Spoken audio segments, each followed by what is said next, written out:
Why do historical emissions burden developing nations in climate justice? Imagine a world where some countries have been filling the atmosphere with greenhouse gases for hundreds of years, while others are just starting to build their economies. This is the reality of climate change today. Developed countries began using fossil fuels on a large scale in the 18th century, releasing huge amounts of carbon dioxide and other greenhouse gases. These emissions have accumulated in the atmosphere, causing global warming.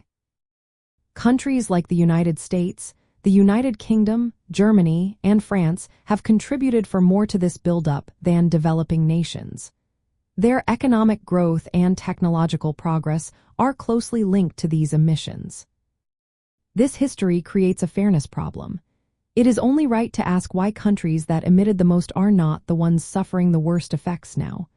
Yet, developing nations face the harshest impacts like rising sea levels, droughts, and extreme weather. They often lack the resources to adapt or recover from these climate changes.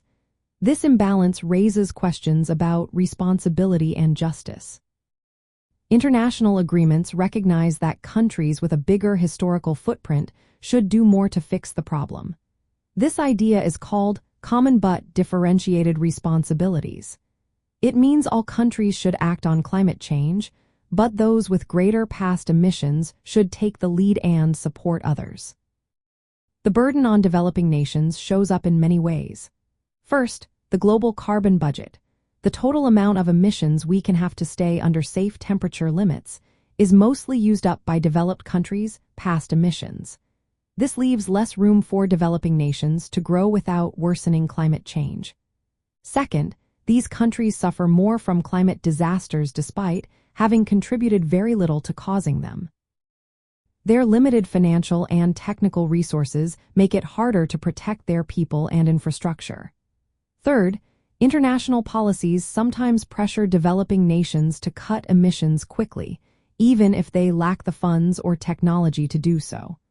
This can slow their development and keep them dependent on fossil fuels.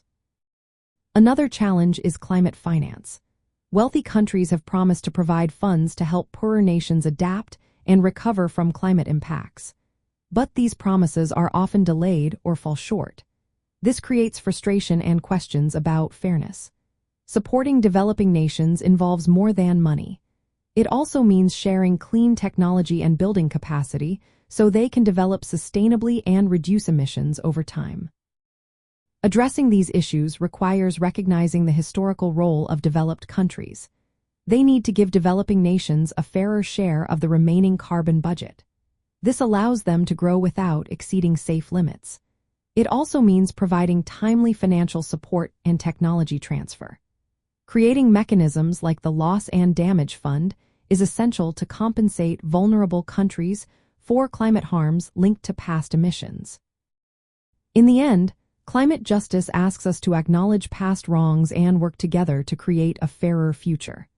Developed nations have a responsibility to support developing countries, ensuring that all can grow and thrive while protecting our shared climate.